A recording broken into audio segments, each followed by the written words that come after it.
زمانہ آیا ہے بے حجابی کا، عام دیدار یار ہوگا۔ یہ 1907 میں لکھا گیا صرف ایک مصرع ہے، جی بالکل۔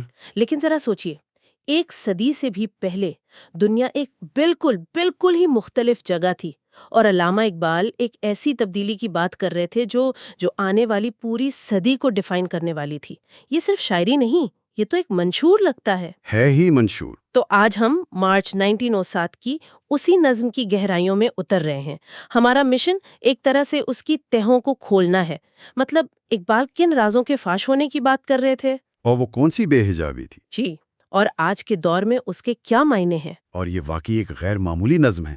یہ ایک ٹائم کیپسول کی طرح ہے جو 1907 میں بند کیا گیا تھا، لیکن جب آج ہم اسے کھولتے ہیں تو اس میں سے حال اور مستقبل دونوں کی جھلکیاں نظر آتی ہیں۔ اچھا، جی، یہ بیک وقت ایک سماجی تبصرہ ہے، ایک تہذیبی تنقید ہے، ایک سیاسی پیشن گوئی ہے اور ایک گہرا روحانی پیغام بھی۔ واہ! اس کے کینوس پر مشرق اور مغرب دونوں کی تقدیر لکھی نظر آتی ہے۔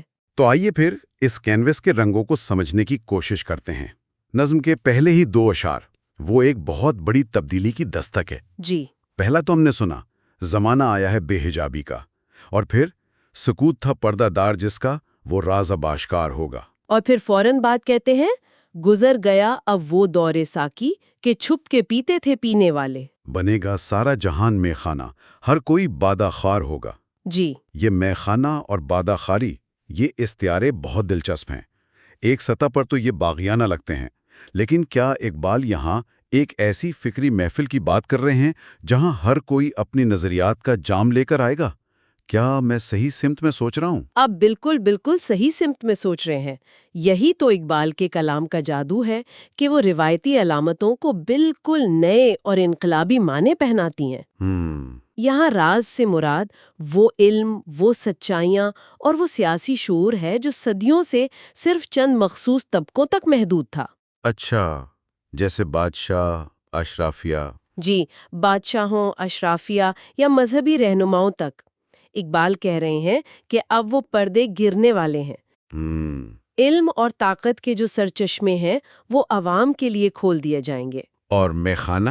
میخانہ اسی نئی دنیا کا استعارہ ہے، ایک عالمی سٹیج جہاں نظریات اور افکار پر کھلے عام بحث ہوگی، جہاں ہر شخص کو سوال کرنے کا، اپنی رائے دینے کا حق ہوگا۔ تو یہ صرف سیاسی جمہوریت نہیں، بلکہ ایک علمی جمہوریت کا بھی اعلان ہے۔ بالکل، جی، جو شاید اس سے بھی بڑا انقلاب ہے۔ بالکل، یہ ایک فکری انقلاب کا اعلان ہے۔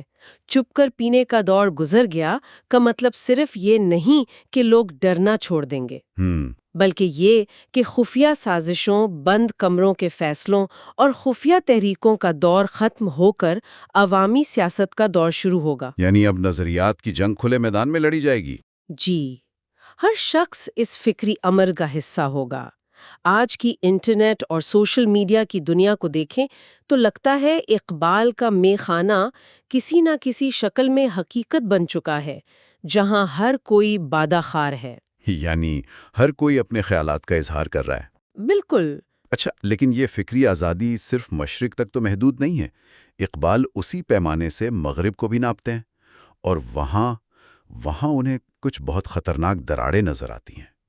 وہ مغرب والوں کو براہ راست مخاطب کرتے ہیں۔ جی، وہ شعر، دیار مغرب کے رہنے والوں، خدا کی بستی دکان نہیں ہے، کھرا جسے تم سمجھ رہے ہو وہ اب ذرے کم عیار ہوگا۔ تو اقبال یہاں کس کھوٹے سونے کی بات کر رہے ہیں؟ دیکھیں، وہ مغربی تہذیب کی بنیاد یعنی مادیت پرستی، مٹیریلزم پر حملہ کر رہی ہیں۔ 1907 میں؟ جی، 1907 میں، جب دنیا مغربی ترقی، اس کی سائنس، اس کی دولت سے خیرہ ہو رہی تھی، اقبال اس چمک کے پیچھے چھپا کھوٹ دیکھ رہی تھیں۔ وہ کہہ رہی تھیں کہ دنیا کو صرف ایک منڈی سمجھنا، جہاں ہر رشتے، ہر قدر، ہر چیز کی قیمت لگائی جا سکے، یہ ایک بہت بڑی غلطی ہے۔ خدا کی بستی دکان نہیں ہے؟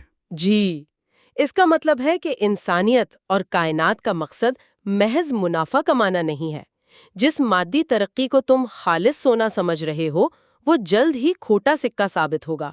اور پھر وہ چونکا دینے والا مصرع آتا ہے، تمہاری تہذیب اپنے خنجر سے آپ ہی خودکشی کرے گی۔ ایک منٹ کے لیے رکتے ہیں. خودکشی، یہ لفظ بہت شدید ہے. بہت شدید. 1907 میں جب ہر کوئی مغرب کی طاقت اور ترقی کے گن گا رہا تھا، تب یہ کہنا کہ یہ تہذیب خود کو ہی مار ڈالے گی، یہ سوچ آئی کہاں سے؟ یہ واقعی ایک ناقابل یقین بصیرت ہے نا؟ اور تاریخ نے اسے بڑی بے رحمی سے سچ ثابت کیا. صرف 7 سال بعد پہلی جنگ عظیم شروع ہوئی اور پھر دوسری جنگ عظیم. یہ کیا تھا؟ یہ مغربی تہذیب کا اپنے ہی خنجر سے خود کو لہو لہان کرنا ہی تو تھا. اور یہ خنجر کیا تھا؟ یہی بے لگام قوم پرستی، صنعتی پیمانے پر ہتھیاروں کی دوڑ اور نوآبادیاتی طاقتوں کی آپس کی رساکشی، یہ سب اسی مادی فائدے اور طاقت کی ہوس کا نتیجہ تھا. اقبال اس کی وجہ اگلے ہی مصرعے میں بیان کرتی ہیں. جو شاخ نازک پہ آشیانہ بنے گا، ناپائیدار ہوگا. شاخ نازک، یہ استعارہ بہت گہرا ہے. یعنی بظاہر تو آشیانہ بہت مضبوط اور خوبصورت ہے، جی، لیکن اس کی بنیاد ہی کمزور ہے. بالکل. وہ کہہ رہی ہیں کہ جس تہذیب کی بنیاد اخلاقیات، روحانیت اور انسانی ہمدردی کے بجائے صرف اور صرف مادی ترقی پر ہو، وہ ایک نازک ٹہنی پر بنے گھونسلے کی طرح ہے. تیز ہوا کا ایک جھونکا اسے گرا سکتا ہے. جی، اور آج کے دور میں دیکھیں تو یہ خنجر اور شاخ نازک کئی نئی شکلوں میں ہمارے سامنے ہے. مثلاً شاید یہ ماحولیاتی بحران ہو جو اسی بے لگام مادی ترقی کی پیداوار ہے، جی، یا پھر وہ شدید معاشی عدم مساوات جو سماجی ڈھانچے کو اندر سے کھوکھلا کر رہی ہے. اقبال کی پیشن گوئی آج بھی کئی شکلوں میں زندہ ہے. اچھا، تو مغرب کی اس ناپائیدار تہذیب پر تنقید کے بعد اقبال ایک متبادل کی طرف دیکھتے ہیں. جی، اور یہ ہمیں نظم کے اگلے حصے کی طرف لے جاتا ہے، اسلامی نشاط ثانیہ کی امید. جی، وہ کہتے ہیں، سنا دیا گوشے منتظر کو حجاز کی خاموشی نے، آخر جو عہد صحرائیوں سے باندھا گیا تھا پھر استوار ہوگا. اور پھر نکل کے صحرا سے جس نے روما کی سلطنت کو الٹ دیا تھا، سنا ہے یہ قدسیوں سے میں نے، وہ شیر پھر ہوشیار ہوگا. یہ تو بہت بڑی امید ہے. لیکن ایک سوال پیدا ہوتا ہے. کیا؟ 1960 میں جب مسلم دنیا غلامی اور زوال کا شکار تھی، کیا یہ صرف ایک کمزور کی خواہش یا خوش فہمی نہیں تھی؟ یہ سوال بہت اہم ہے.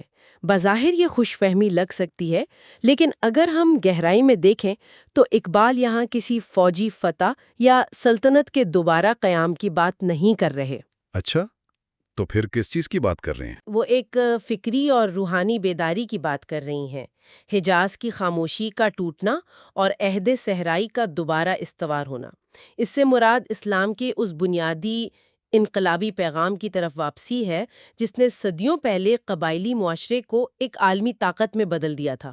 وہ پیغام یعنی توحید کا، برابری کا؟ جی، توحید کا، یعنی تمام انسانوں کی برابری کا، انصاف کا اور علم حاصل کرنے کا. اور وہ شیر پھر ہوشیار ہوگا، یہ شیر کون ہے؟ شیر سے مراد مسلم امت کی وہ اجتماعی روح، کلیکٹیو اسپرٹ ہے جو ان کے خیال میں سو چکی تھی. وہ کہہ رہی تھیں کہ یہ قوم جس نے تاریخ میں بڑی بڑی تہذیبوں کو چیلنج کیا تھا، اپنی اندرونی طاقت کو دوبارہ دریافت کرے گی. یہ ایک سوئی ہوئی قوم کو جھنجھوڑنے کا نعرہ تھا. اس وقت کے حالات میں تو یہ بہت بڑی بات تھی. بہت بڑی بات تھی. سلطنت عثمانیہ زوال پذیر تھی. ہندوستان پر برطانوی راج تھا. ہر طرف مایوسی تھی. اس ماحول میں یہ کہنا کہ شیر بیدار ہونے والا ہے، یہ مایوسی کے اندھیروں میں امید کا چراغ جلانے کے مترادف تھا.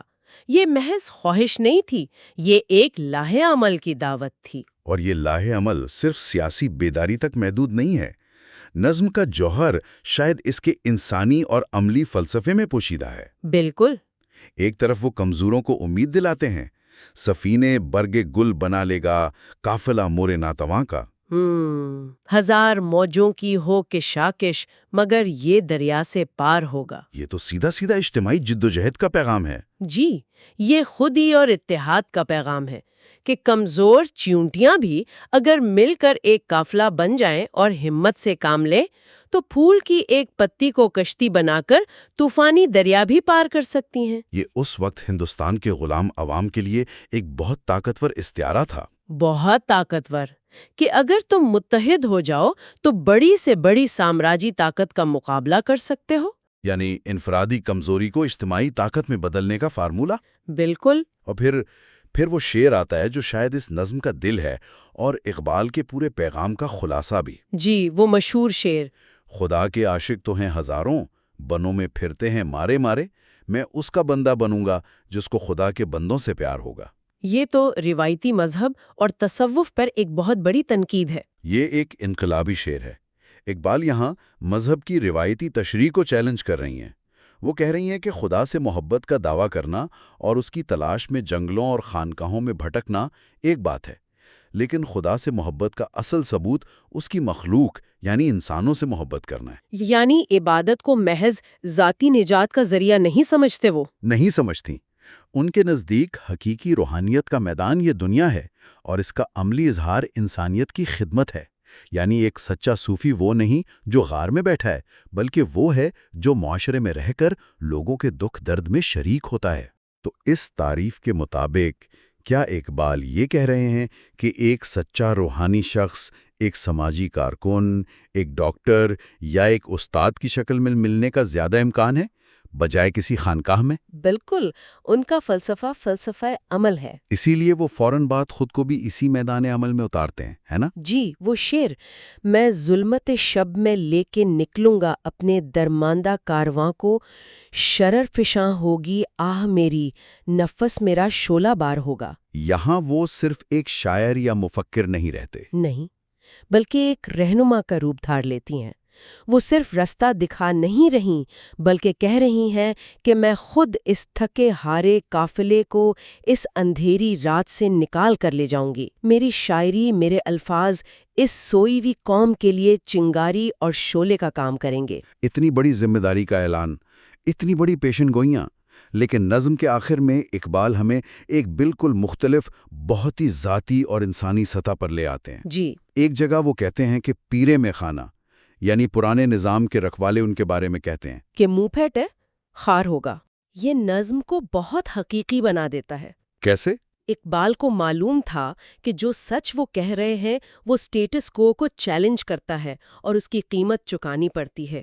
پرانے خیالات کے لوگ، روایت کے علمبردار، انہیں منہ پھٹ اور گستاخی ہی کہیں گے اور ان کی ناکامی کی پیشن گوئی کریں گے۔ تو یہ اس مزاحمت کی ایک حقیقت پسندانہ تصویر ہے۔ جی، جس کا سامنا ہر نئے خیال کو کرنا پڑتا ہے۔ یہ ظاہر کرتا ہے کہ وہ کسی خیالی دنیا میں نہیں رہ رہے تھے، انہیں عملی مشکلات کا پورا اندازہ تھا۔ اور پھر وہ آخری شعر جو سب کچھ سمیٹ لیتا ہے اور ایک گہری خاموشی چھوڑ جاتا ہے۔ نہ پوچھ اقبال کا ٹھکانہ، ابھی وہی کیفیت ہے اس کی، کہیں سرے راہ گزار بیٹھا، ستم کش انتظار ہوگا۔ اتنے بڑے اعلانات اور انقلابی نعروں کے بعد یہ اختتام بہت حیران کن ہے۔ وہ ایک فاتح کی طرح کھڑے نظر نہیں آتے۔ یہی تو اس نظم کا سب سے گہرا اور شاید سب سے خوبصورت پہلو ہے۔ یہ ایک ویژنری کا پیراڈاکس ہے۔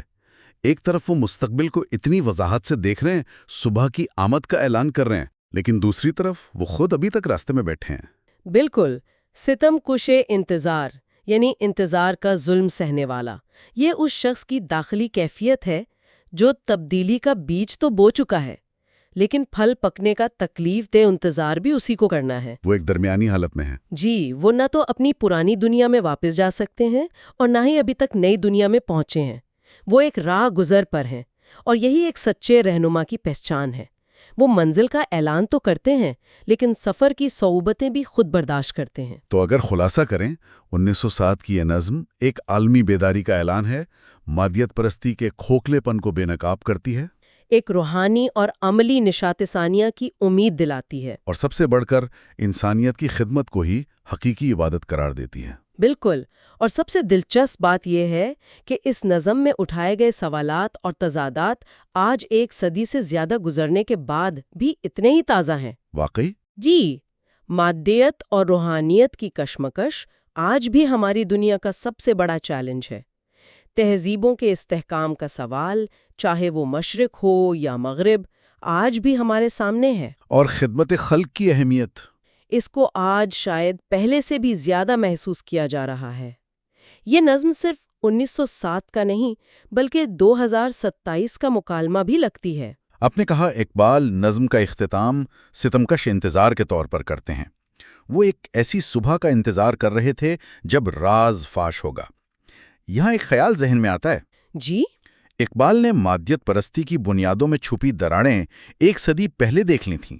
آج ہم ان دراڑوں کے نتائج، ماحولیاتی بحران، معاشی عدم مساوات اور سماجی ٹوٹ پھوٹ کے ساتھ جی رہے ہیں۔ تو شاید آج کا سب سے بڑا راز جس کے فاش ہونے کا ہم سب کو انتظار ہے، وہ ان مسائل کا حل ہے۔ اور شاید ہم سب پوری انسانیت ابھی تک اقبال کے ساتھ اسی راہ گزار پر بیٹھی ہیں، ایک نئی حقیقی صبح کے منتظر ہیں۔